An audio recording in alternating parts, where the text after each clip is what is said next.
got something to say, you should hear it. Oh, I'm happy to make time for your feelings, but you have to admit I already do. Let's just break it down to you and me. It's been a while since I posted the last video, and I just wanted to give everybody an update of what's been going on around here and what I've been up to. And last fall I had some fairly large boat stands or jack stands that were given to me, and I cut them down to a smaller size. And well, I just did one. I made a video of it and I posted it, and I'll put the link below so you can see what I did. But I only got that one done and I didn't get the others done. So I've been working on these because these are really key to the next big step in the building of sailing vessel ooh-rah. I need to get the bilge keels completed and installed. I need to be able to jack the boat up, and I need better control over getting the boat balanced and raised up and down and leveled and in different positions. So that's where these stands come in handy. So as you can see, I've been working on cutting down those big jack stands and making these smaller bases. And well, I'm going to show you a photo of what the completed product looks like just right now.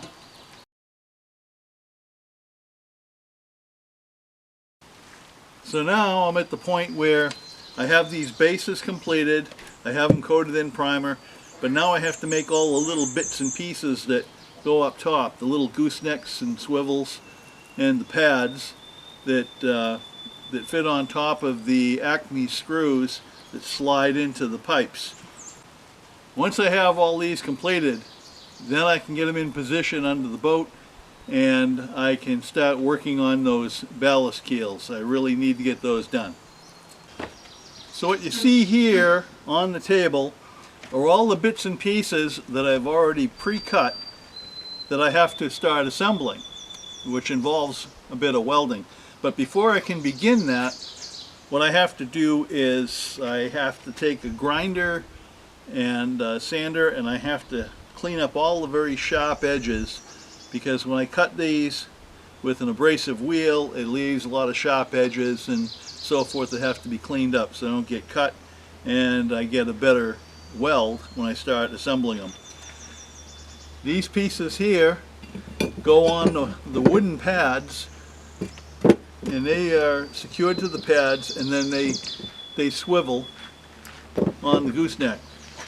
The gooseneck is this piece of pipe, a piece of angle with a piece of flat bar created, welded on there, so it's like a piece of channel, and then that gets welded onto the top of that tube. So I need to get 3 of each made up. Now I'm not going to go through this whole process because I had already made a previous video on doing this sort of thing, and maybe I can integrate a few clips from that other video. But again, I'll put the link in the video description below if you want to see the whole process. So that's what I'm up to. It's been taking me a lot of time. I've had other obligations to tend to, so I'm just trying to get it all in whenever I can. Before I can go much further along with my 18-foot pocket cruiser sailboat build, I have to get some jack stands under it rather than the blocking it has under it now, so that I can maneuver the hull while I try to fit and install the outside ballast keels, the twin keels that I'm going to mount on it. If you recall a video I did last year, I acquired these jack stands. I got 7 of them. They were for free. All I had to do was go pick them up. These are homemade jack stands, but they're made pretty well and they'll do the job. The problem is these are much too tall. I only need jack stands that stand about 24 inches high with adjustment for, you know, another foot or so. But I also want to be able to go down a little bit if I have to. So I want to make them about 20 inches high, because I have about 18 inches of adjustment with these Acme threads. So I'll take these out and I'll calculate what I need to do for measurements. Rather than reinvent the wheel and start over, I can take this part of this upper portion of the jack stand and I can measure down, figure out what I need for length and make a mark, and I can just cut it off all the way around and cut the angle at the base, re-weld it at this shorter height.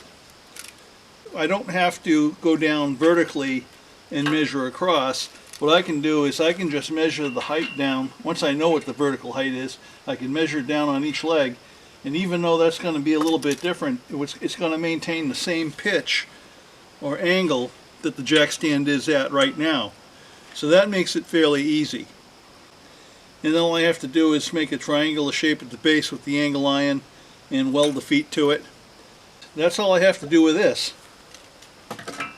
Now these Acme threads, they already have the adjustment nut right here with the handles on them.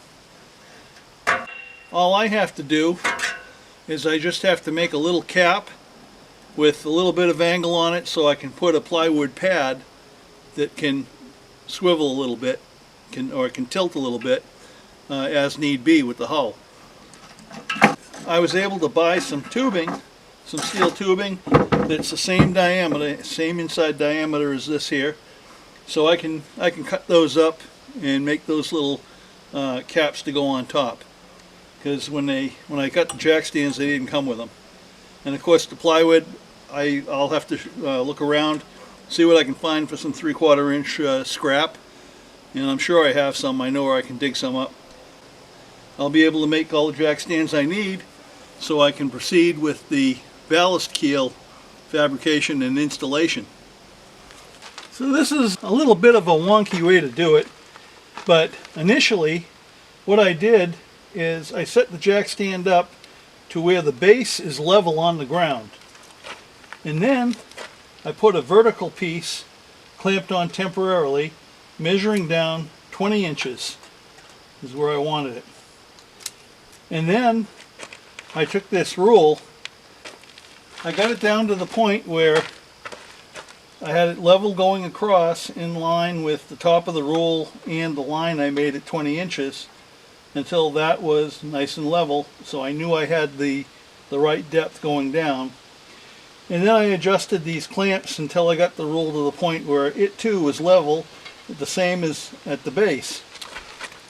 Then I was able to measure down here this diagonal measurement, and it measured about 19 inches, and it was the exact same on this side too. So the third leg will also measure down 19 inches, and then I'll have the exact same pitch or angle for this jack stand. So I'm just going to make a take soapstone and make a mark. So I know where I'm going to cut it. And I'm going to do this all the way around, make sure they all meet. And I'm going to do this on all the jack stands. Once I do that, it's just a matter of cutting up some lengths of angle off the bottoms, which of course it's a lot longer at the bottom, so I have plenty of material to work with, and just making new bases and welding them up. One other thing I noticed though is that these Acme screws are 24 inches long. So even if I allow for the little caps and so forth to go on, it's still they're still too long. The end, when it's all the way down, would be below the jack stand in the dirt. So what I'm going to do is on this this section here, I'm just going to cut a few inches off with my metal cutting chop saw. Then it'll be at a good height I can work with. The jack stand should work out pretty well.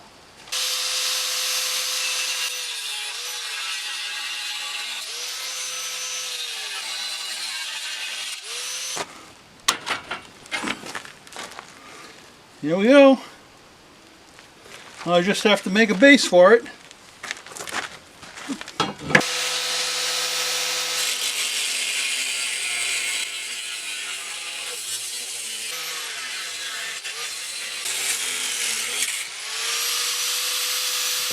Yeah, I have the base cut up, and some of this angle is reusable, but some of it right near the ends is all pitted to the point where it went right through the metal. It's wafer thin, so some of it's not usable.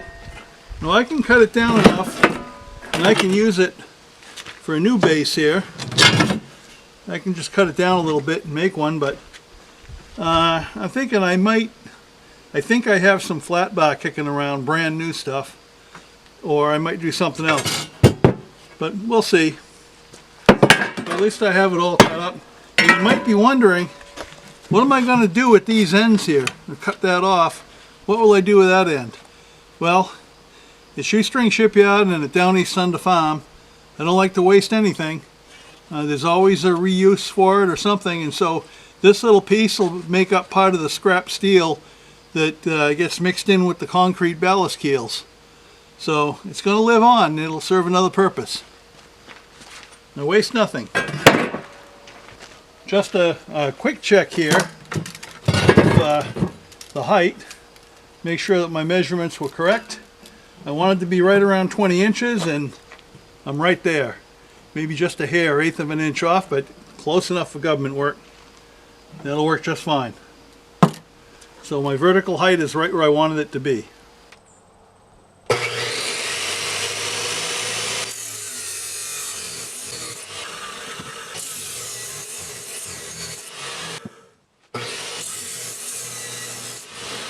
So now I have all the bad ends cut off, and you can see here where it was very thin to the point where there were holes through it. I cut back to solid metal, and now I have all the pieces prepped in terms of cutting back to solid metal pieces, and I can now start laying those out for the base of the jack stand. One of the easiest ways for me to lay out the base angles is to just take a straight edge, lay out my angle iron, the outside dimensions, like this. The angle iron is 90 degrees, but this little tripod or jack stand has 3 points to it, so the angles don't match. And so I want to make sure that these legs are going to fit inside the angle iron base when I put it together. So it's a little coaxing, and it's not going to be a perfect fit, but it doesn't matter. As long as the base holds these angles in place and supports them while it's sitting in the dirt so that these legs can't sink into the soil, then I'm good. That's all they're really there for. Plus they help tie those legs in together so they can't spread apart. Now I've seen some people just put little pads under each leg and then take a little bit of rebar and tie them together that way. That's another way to do it. But of course I have this all this angle from the larger jack stand that I cut down, so you know, it's metal I don't have to go out and buy. So it seems reasonable to use it. So what I can do now is I can take this off. I can lay a piece of angle iron along the line I just drew. Do a little bit outboard of it. I can figure out, I know what angle to draw onto the angle to cut it. Just like lining up the lines here that I drew.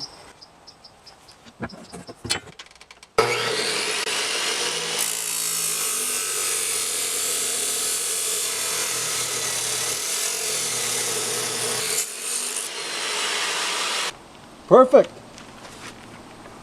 Absolutely perfect.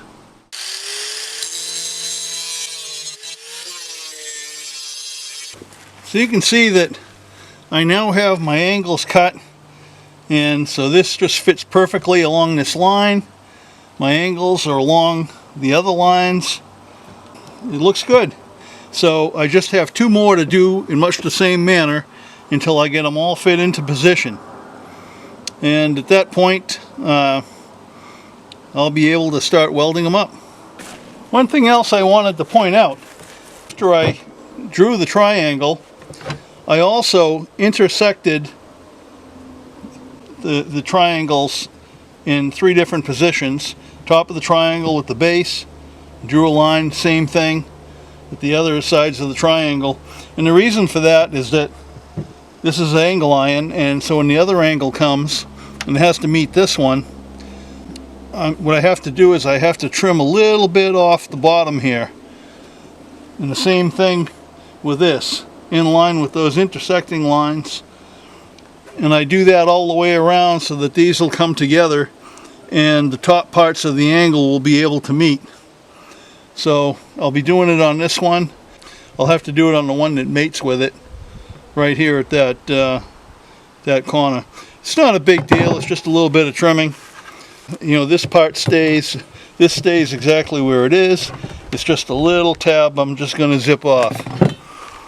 I just zipped off those little tabs.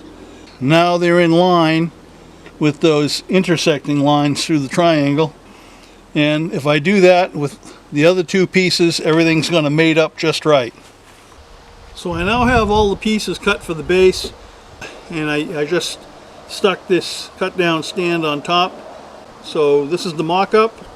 I just have to start tacking it together and then finish welding.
I just completed tack welding the base for the boat stand.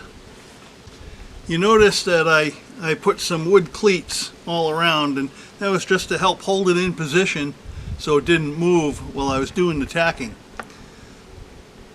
This is kind of an old school way of doing it, welding on a wooden bench using some wood cleats, but it's what I have.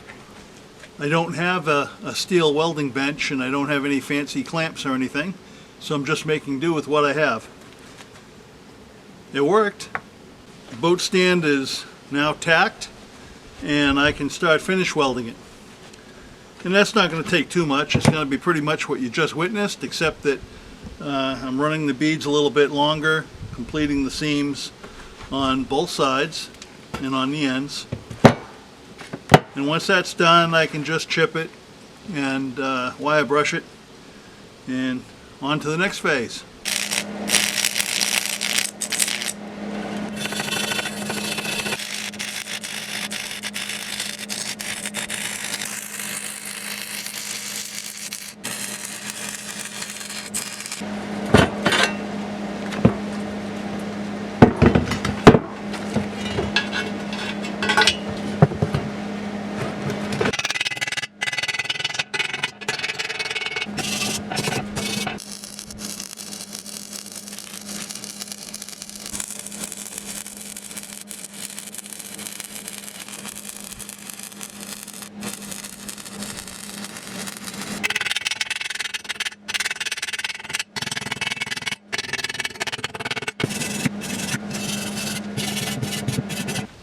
I'm now at the point where I can go ahead and I can tack and weld the tripod into place on the base.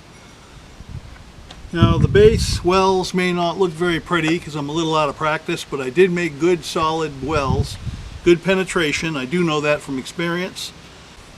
Also, it's pretty difficult to get good welds when you're welding on old rusty metal. I've cleaned it up as best I can, but it's still hard to get a good clean weld on any of that.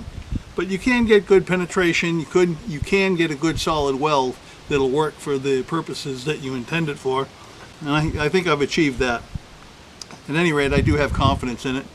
I'm not worried about it. And you'll also notice that people grind their welds afterwards, make them nice and flush. I don't really need to do that on this project. It's not necessary. It's just a lot of extra time and work.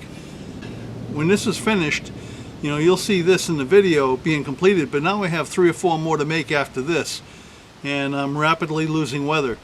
Between the last video I posted, part 1, and now we've had a lot of days of rainy weather, and the past 3 days was solid rain, so I can only get out here and do this when it's dry, and well, I'm against the clock, so I'm not going to worry about grinding those welds.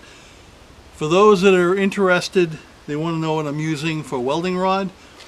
I'm using 2 different thicknesses of rod. They're both 60-13 rods, and one is 3/32, which is what I'm using for tacking. And then my finish welds and filler rod is 1/8 inch 60-13.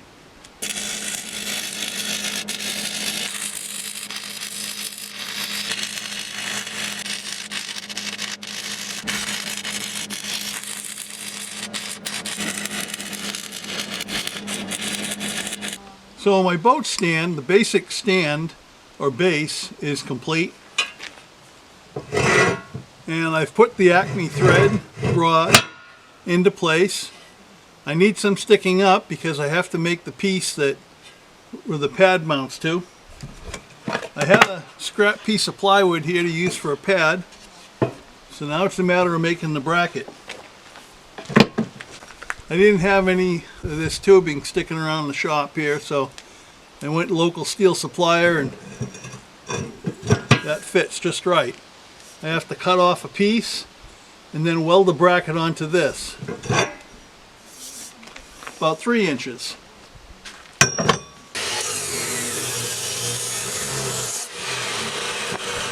I'm also cutting off 2 sections of angle iron. This was left over for when I cut up the larger size boat stand. I had some extra angle as a result. I didn't need it all when I shortened this stand. So I'm going to reuse this, even though it's still rusty metal, but all it's going to do is it's going to provide support. It'll provide support for the pad, and by drilling a hole through it, have one on each side, it'll be the pivot point where it'll mount on the bracket that I'm making. So I just need 2 of these, 8 inches long.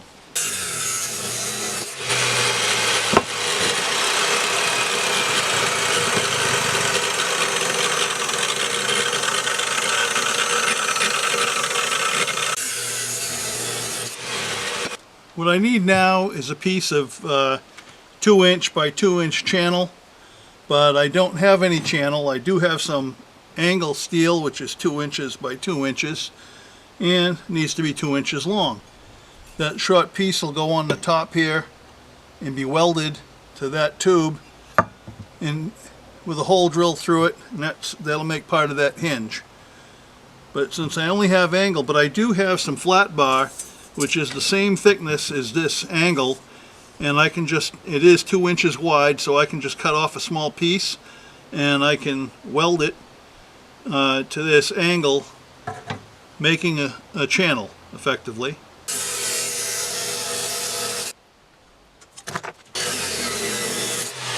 So here's the plywood pad that the boat sits on, and this is the underside, and these angles will be spaced apart like this,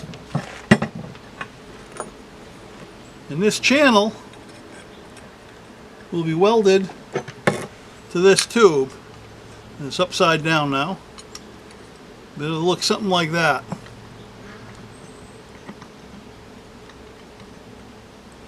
Okay, now this will go in here between these channels. These channels will be bonded with some screws to the plywood pad. There'll be one bolt going through the channel, will go through all the channels, which acts as a pivot bolt.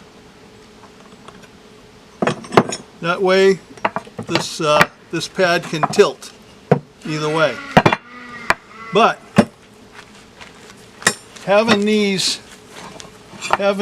corners stick out, even though it's on the underside, somebody might catch themselves on it.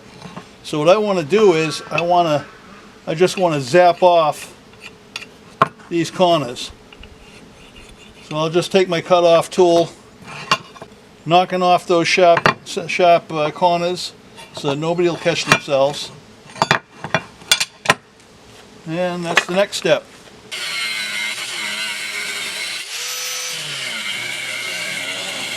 Now I'll just clean up the sharp edges with the grinder. I'll just do that real quick off camera.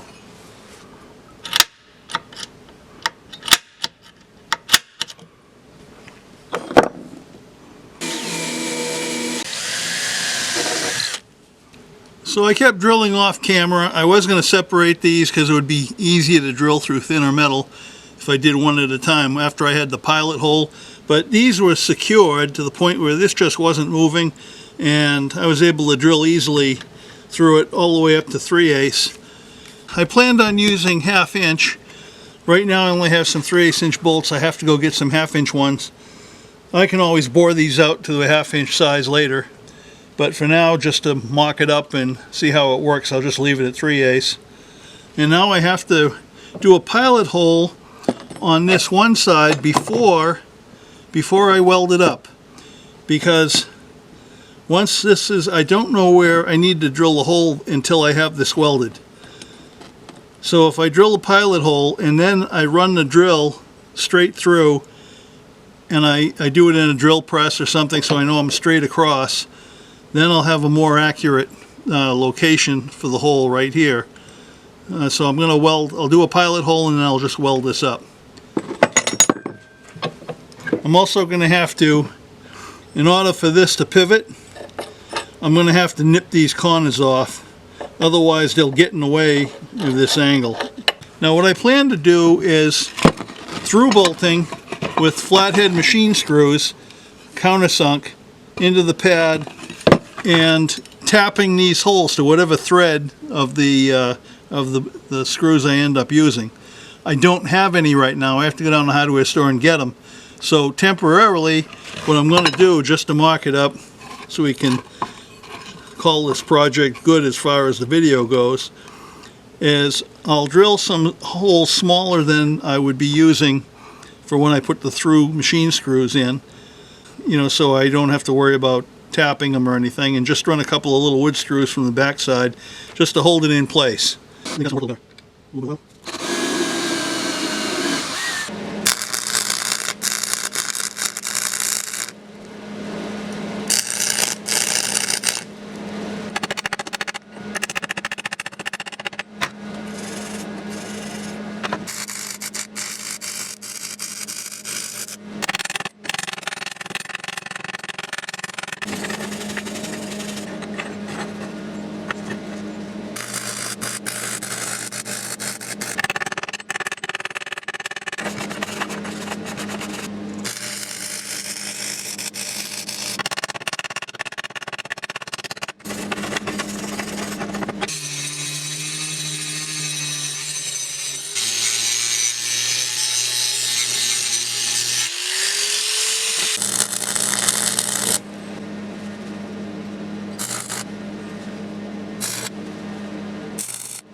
Well, not the prettiest weld, but I did get good penetration, not too bad for a 50-year-old buzz box.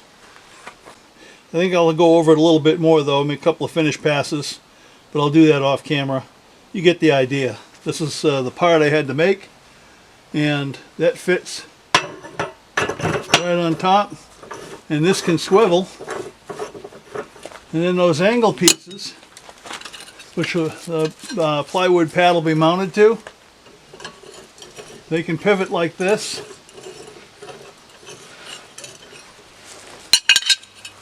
and this can swing, and of course this will run the Acme screw up and down. That's all there is to that. No big deal. So now what I have to do is I have to extend the pilot hole through to the other side, so I have a hole that's, you know, right in line, and enlarge it to the same sizes on these angles. And I just have to find a bolt to throw through there for now and mount that pad.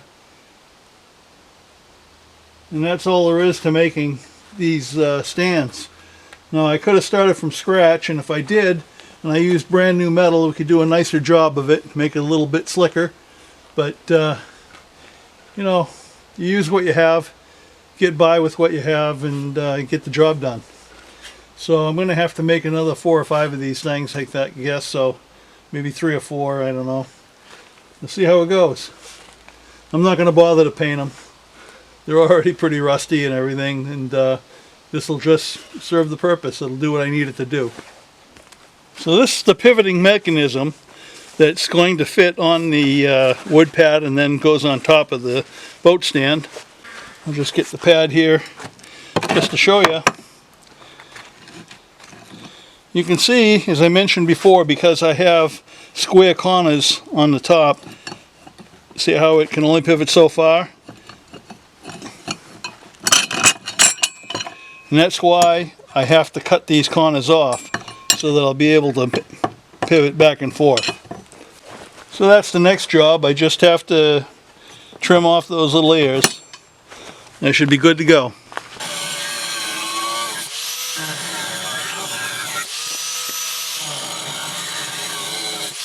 So I zapped off these little corners and rounded them a little bit, touched them up with the grinder so I didn't have any sharp edges. And this is just temporary. I don't have the right type or size bolt to put in here, but just to see how this works. Now you can see that it can pivot back and forth. And we'll see how it looks on the stand. So once you have this made up, it just slides on there, that's all. And of course, once I have the right bolt and I tighten this up a little bit, it won't just flop. You can tighten it up, give it a little bit of resistance. That's all there is to it.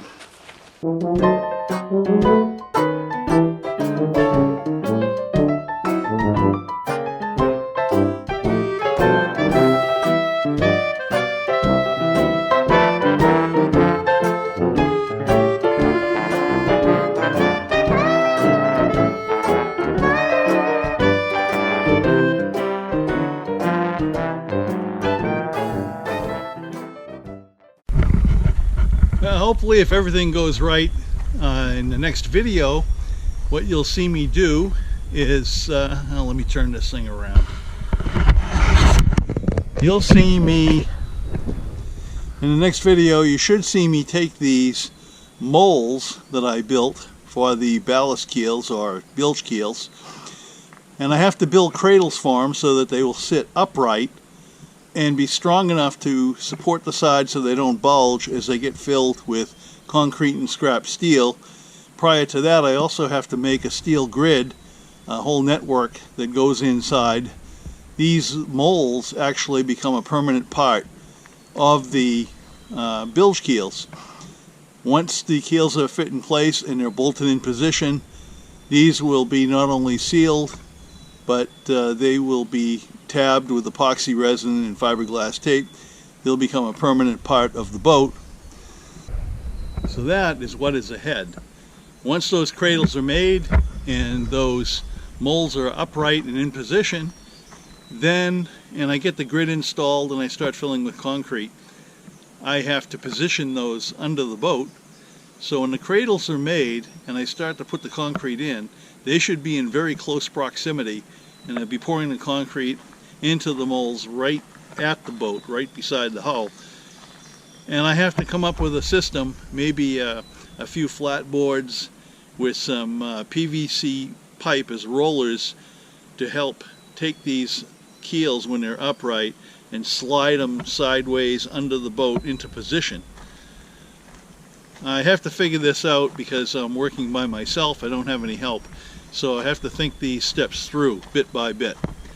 But that's what is in the future, so stay tuned. And also I have a big welcome to Steve, my newest patron on Patreon. Thank you very much, Steve. I appreciate it. He's from Nova Scotia, and well, welcome aboard.